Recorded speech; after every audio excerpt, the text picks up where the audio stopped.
Hello everyone, आज हम पढ़ेंगे अष्टमः पाठ अध्याय 8 बुद्धि सर्वार्थ साधिका। बुद्धि अर्थात बुद्धि, सर्वार्थ साधिका सब प्रकार के अर्थों को साधने वाली, अर्थात बुद्धि सब प्रकार के अर्थों को साधने वाली है या बुद्धि से सब कार्य सिद्ध होते हैं। तो हम पाठ की शुरुआत करते हैं। संसारे उत्तम जीवनाय बुद्धिपूर्वकः व्यवहारः आवश्यकः भवति। संसारे संसार में उत्तम जीवनाय उत्तम जीवन के लिए बुद्धिपूर्वकः बुद्धिपूर्वक व्यवहारः व्यवहार आवश्यकः जरूरी भवति होता है। संसार में उत्तम जीवन के लिए बुद्धिपूर्वक व्यवहार आवश्यक होता है। बुद्धिपूर्वकेण व्यवहारेण कठिनम अपि कार्यम सहजम भवति। बुद्धिपूर्वकेण व्यवहारेण बुद्धिपूर्वक व्यवहार से कठिनम कठिन अपि भी कार्य सहजम आसान भवति होता है। बुद्धिपूर्वक व्यवहार से कठिन कार्य भी आसान होता है या सरल होता है। विशेषतः स्पर्धायाः समये यदि प्रतिपक्षः अतीव प्रबलः तर्हि बुद्धिबलेन वयं तं जेतुं शक्नुमः।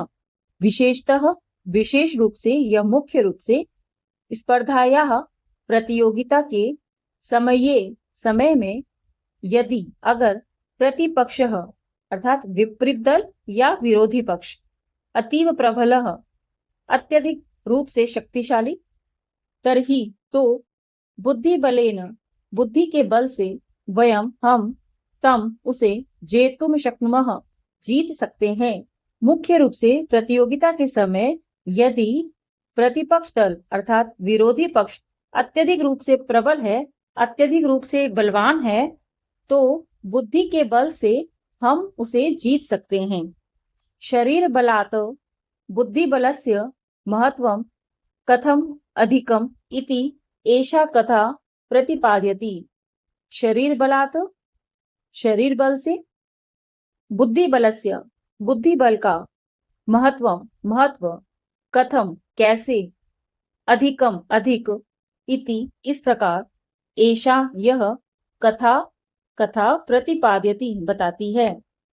शरीर बल से बुद्धि बल का महत्व कैसे अधिक है, इस प्रकार यह कथा बताती है। एताम कथा वयम पठामः। एताम अर्थात इस, कथा को, वयम पठामः हम पढ़ते हैं। इस कथा को हम पढ़ते हैं। तो एक बार हम इसका अच्छे से अनुवाद देख लेते हैं। संसार में उत्तम जीवन के लिए बुद्धिपूर्वक व्यवहार बहुत जरूरी है या आवश्यक होता है। बुद्धिपूर्वक व्यवहार से कठिन कार्य भी सरल हो जाते हैं। मुख्य रूप से प्रतियोगिता के समय यदि विरोधी पक्ष बहुत अधिक शक्तिशाली या बलवान है, तो बुद्धि बल से हम उसे जीत सकते हैं। शरीर बल से बुद्धि बल का महत्व कैसे अर्थात क्यों अधिक है, इस प्रकार की यह कथा बताती है। इस कथा को हम पढ़ते हैं। अब हम आगे चलते हैं पाठ की ओर। एकस्मिन् वने एकः नित्य जलपूर्णः महान सरोवरः अस्ति। एकस्मिन् वने एक वन में एकः एक नित्य जलपूर्ण हमेशा जल से भरा हुआ महान सरोवरः महान तालाब अस्ति है। एक वन में एक हमेशा जल से भरा हुआ महान तालाब है। कदाचित एकम पिपासाकुलं गजयूथम वनांतरात् तत्र आगच्छति। कदाचित किसी समय एकम एक पिपासाकुलम प्यास से व्याकुल गजयूथम हाथियों का झुंड वनांतरात् वन के अंदर से तत्र वहां आगच्छति आता है। किसी समय एक प्यास से व्याकुल हाथियों का झुंड वन के अंदर से वहां आता है। तस्मिन् सरोवरे ते गजा स्वेच्छया जलम पीत्वा स्नात्वा क्रीडित्वा च सूर्यास्त समये निर्गच्छन्ति। तस्मिन् उस सरोवरे तालाब में ते गजः वे सब हाथी स्वेच्छया अपनी इच्छा से जलम पीत्वा पानी पीकर, स्नात्वा नहाकर, क्रीडित्वा च और खेलकर, सूर्यास्त समय में निर्गच्छन्ति निकल जाते हैं। उस सरोवर में वे सब हाथी अपनी इच्छा से जल पीकर, स्नान कर और खेल कर सूर्यास्त के समय में निकलते हैं। तस्य च सरोवरस्य तीरे समन्तात सुकोमल भूमौ बहुनी शशक बिलानी सन्ति। तस्य उस च और सरोवरस्य तालाब के तीरे किनारे पर समन्तात चारों ओर सुकोमल भूमि में बहुनी बहुत शशक बिलानी खरगोशों के बिल संति हैं। और उस सरोवर के किनारे पर चारों ओर सुकोमल भूमि में बहुत से खरगोश के बिल हैं। येषु बहवः शशकाः निवसन्ति। येषु जिनमें बहवः बहुत शशकाः खरगोश निवसन्ति रहते हैं, जिनमें बहुत खरगोश रहते हैं। गजानां परिभ्रमणेन तेषु बिलेषु निवसन्तः बहवः शशकाः शतविक्षता भवन्ति। गजानां हाथियों के परिभ्रमणेन घूमने से तेषु उन बिलेषु बिल में निवसन्तः रहने वाले बहवः बहुत शशकाः खरगोश शतविक्षता घायल भवंती होते हैं। हाथियों के घूमने से उन बिल में रहने वाले बहुत से खरगोश घायल होते हैं। केचन पुनः मृता अपि भवन्ति, कुछ फिर मर भी जाते हैं। अतः शशकाः भीता चिंतामग्ना च भवन्ति। अतः इसलिए शशकाः खरगोश भीता डरे हुए, चिंतामग्नाः च और चिंतित भवन्ति होते हैं। इसलिए खरगोश डरे हुए और चिंतित होते हैं। ते दुखम अनुभवन्ति, ते वे दुखम दुख को अनुभवन्ति अनुभव करते हैं, वे दुख को अनुभव करते हैं।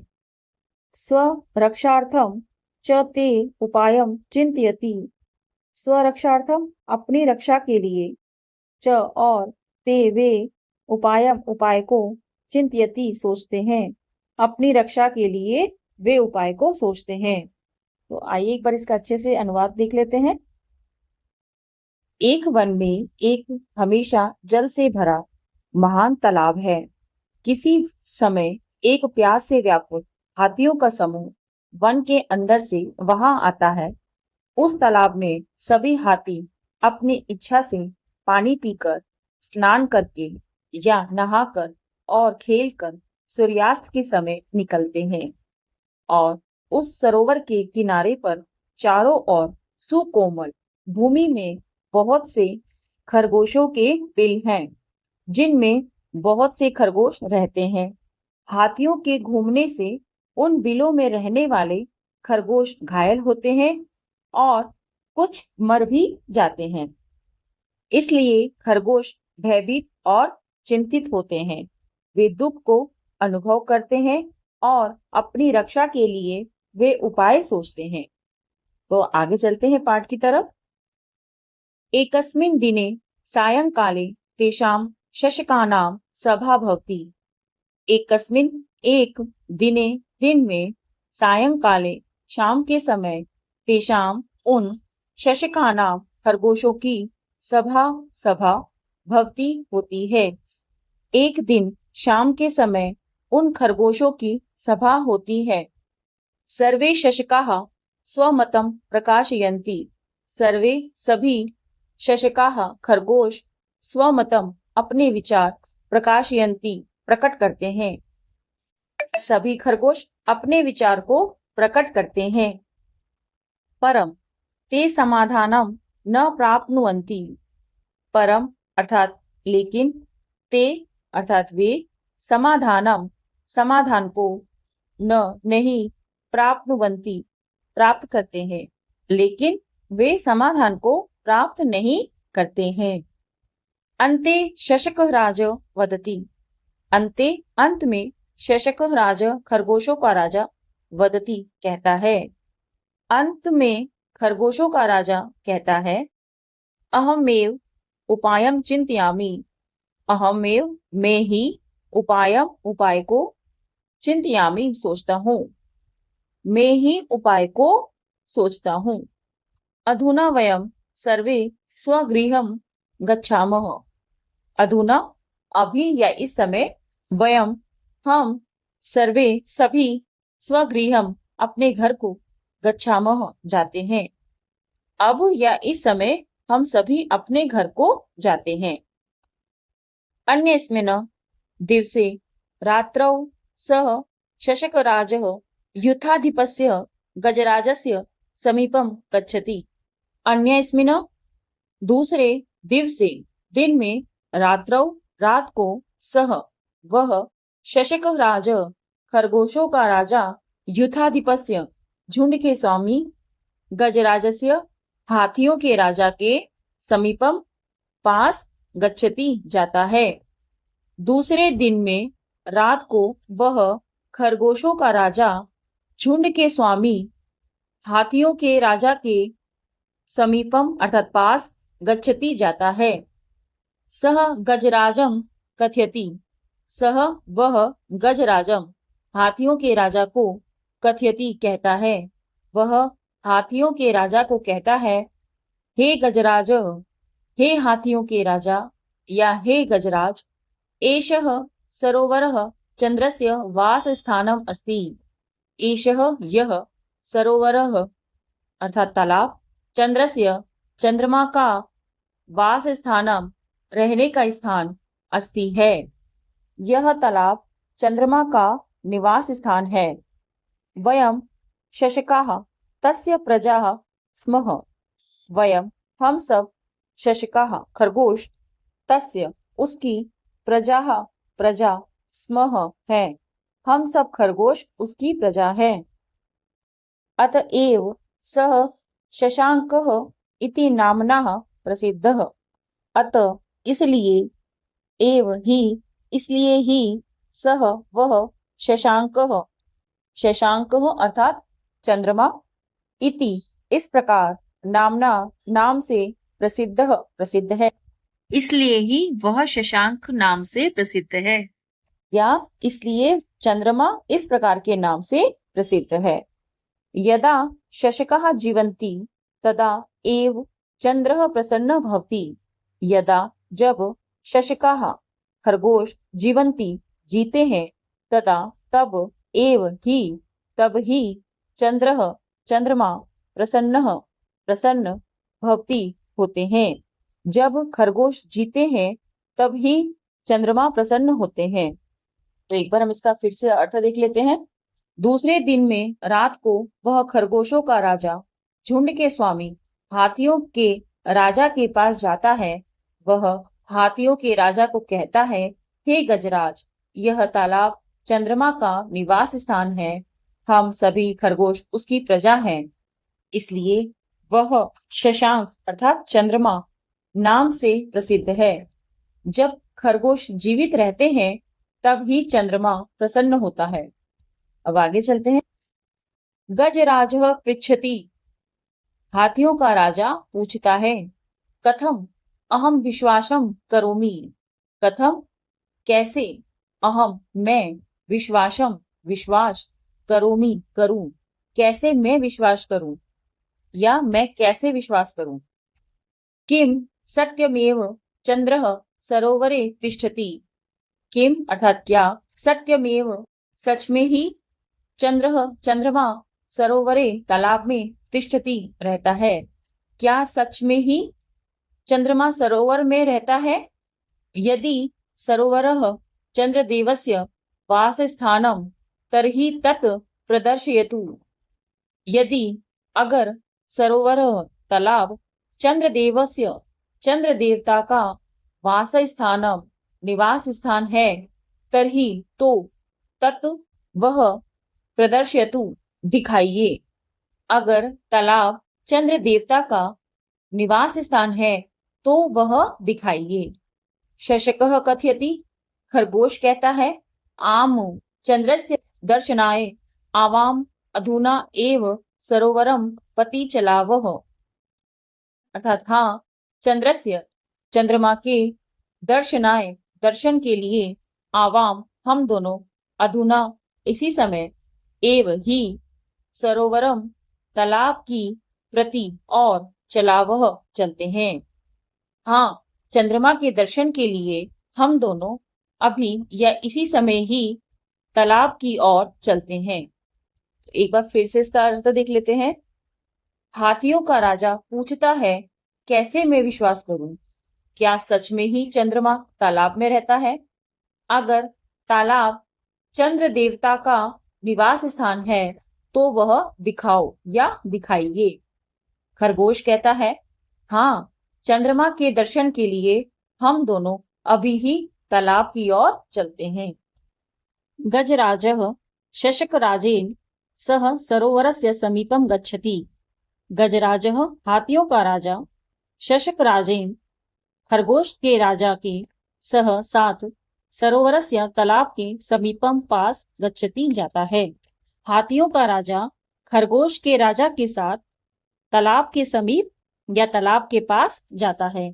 सह जले चंद्रस्य प्रतिबिंबम पश्यति चकितः च भवति। सह वह अर्थात हाथियों का राजा जले जल में चंद्रस्य चंद्रमा की प्रतिबिंबम परछाई को पश्यति देखता है, चकितः हैरान, च और भवति होता है। वह पानी में चंद्रमा की परछाई को देखता है और हैरान होता है। सह वह भयेन चंद्रम नमति।